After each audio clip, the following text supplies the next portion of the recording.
Parler aujourd'hui d'une femme jeune, sénégalaise, féministe, une héroïne de la lutte non violente contre le colon français, Aline Sitoé Diatta. Merci Karine Silla d'être avec nous sur le plateau TV5 Monde. Vous êtes écrivaine, actrice, scénariste et réalisatrice et vous publiez votre 4e roman aux éditions de l'Observatoire. Il s'agit donc d'Aline et les hommes de guerre, consacré à cette femme au destin exceptionnel, je crois qu'on peut le dire. D'abord, comment avez-vous entendu parler d'Aline Sitoé Diatta ? Alors déjà, je suis donc sénégalaise, née à Dakar. Donc au Sénégal, on sait tout ce qui est Aline Sitoé Diatta. D'ailleurs, son portrait est en grand dans le bureau du maire de Ziguinchor. On a le grand bateau qui traverse Dakar pour aller en Casamance qui s'appelle Aline Sitoé Diatta. Donc parce qu'elle vient de Casamance, justement. Voilà, c'est une héroïne qu'on connaît bien. Mais j'ai été surprise d'abord de voir à quel point en Europe ou dans le monde on ignorait son existence. Et je me suis dit mais c'est impossible, ce personnage qui est une femme si puissante et qui a fait des choses formidables justement au moment de la Seconde Guerre mondiale en France, au Sénégal. Et justement, à la fin du livre, vous écrivez que vous avez l'ambition d'amplifier sa légende. C'est ça ? Écoutez, en écrivant son livre, je ne sais pas si j'amplifie sa légende ou surtout si je remets à l'ordre de l'actualité son combat. Et que je trouve qu'il résonne extrêmement bien avec ce qui se passe aujourd'hui. Je ne l'ai pas fait de façon calculée. En fait, même ce qui est fou, c'est qu'on avait décidé cette date de sortie sans se rendre compte en fait, qu'elle aurait eu 100 ans, puisqu'elle est née en 1920. Et c'est aussi les 60 ans de l'indépendance du Sénégal. Et voilà, et j'ai voulu surtout, en retraçant aussi le parcours d'Aline, remonter l'origine de la violence et comprendre à quel moment un peuple décide qu'il est supérieur à un autre ou qu'un homme est supérieur à un autre. Et vous faites parler aussi les colons. Hein. Ça aussi, ça c'est quelque chose de très fort. Vous donnez à voir leur considération de ces colons décolonisés, des sous-hommes, hein, c'est comme ça qu'on peut le dire, des sous-femmes à leurs yeux. C'est extrêmement violent. Comment vous avez fait pour écrire ça ? Vous avez dit, vous êtes sénégalaise, née à Dakar, mais votre mère est française. Vous avez cette double culture, sans doute une double identité aussi. Mais plus que ça, c'est ce que vous écrivez aussi dans le livre. Voilà, je ne me sens pas divisée au niveau de l'identité. Je me sens pleine et riche de mes deux identités. Effectivement, j'ai une mère française, bretonne, catholique, un père noir, musulman, sénégalais, mais deux parents qui n'ont jamais renoncé à leur identité. Ma mère est très bretonne, mon père est un homme qui a lutté pour l'unité de l'Afrique, qui était professeur de sociologie à Dakar, ensuite docteur en sociologie, ensuite il est rentré aux Nations Unies. L'unité de l'Afrique est son combat. Et donc du coup j'ai grandi quand même dans cet environnement entouré par des hommes intellectuels et très concernés par l'avenir de leur pays. Et vous rendez aussi hommage à votre mère, hein, à votre père également. On sent aussi que pour vous c'était un parcours personnel, vous venez de l'évoquer un peu à l'instant, non ?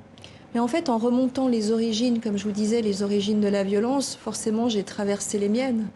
Et en traversant les miennes, voilà, j'avais des origines en commun avec Aline Sitoé. Donc j'ai découvert aussi les choses qui peuvent nous habiter et qui nous dépassent, qui appartiennent à l'inconscient collectif de certains peuples. Vous parlez des Diola, en fait, c'est ça. Voilà, vous venez aussi de cette culture-là. Des Diola et qui...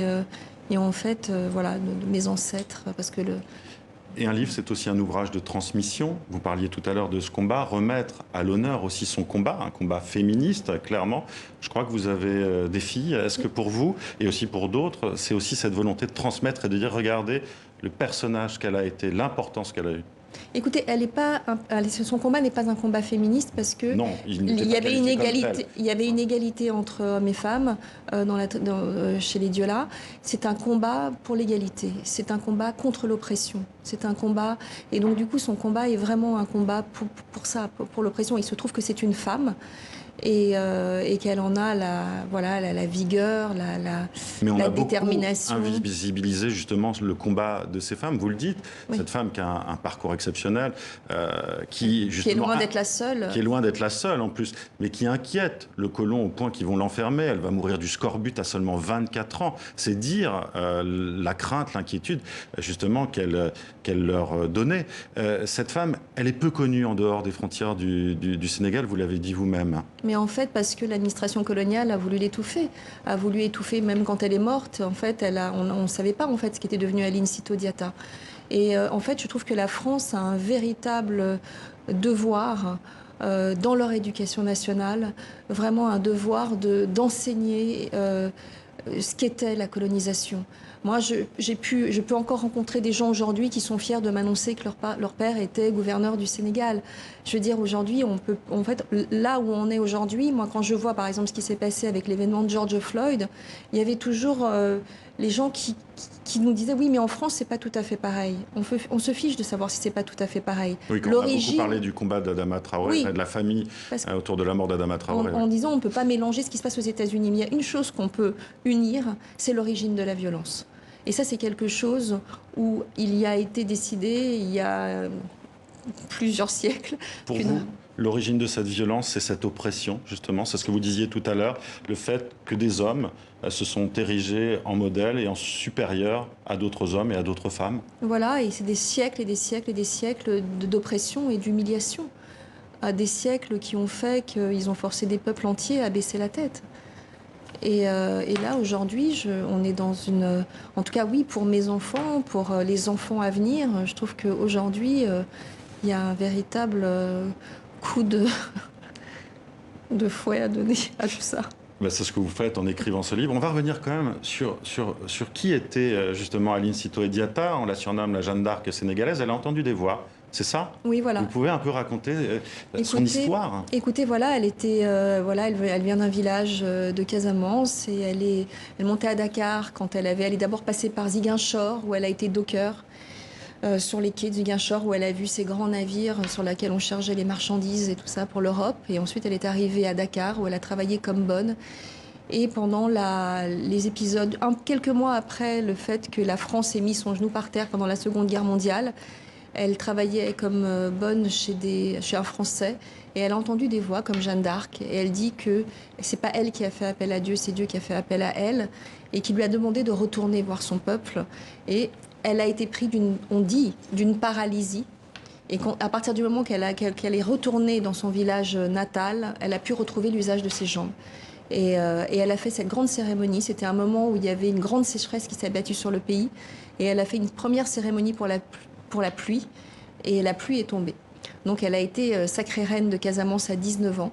Et là, elle a un parcours qui fait que, dans ce contexte, avec la situation historique, la France est en guerre, le monde est en guerre. On envoie les soldats pour repartir. Et elle se bat contre l'impôt, contre le fait qu'on envoie ses frères à la guerre. Elle se bat... Dans une lutte non violente. Hein, dans une lutte non violente. C'est quelque chose d'essentiel pour elle parce qu'elle vient d'une tribu où la paix est vraiment l'essence même de leur tribu. Merci Karine Silla d'avoir été avec nous. Et je l'ai dit, vous êtes actrice, réalisatrice. Ça fera un très beau film, non? Vous y pensez, bien sûr. Peut-être. Vous reviendrez peut-être nous en parler. Merci à vous d'avoir été avec nous. Votre livre, 4e roman, donc Aline et les hommes de guerre, est publié aux éditions de l'Observatoire.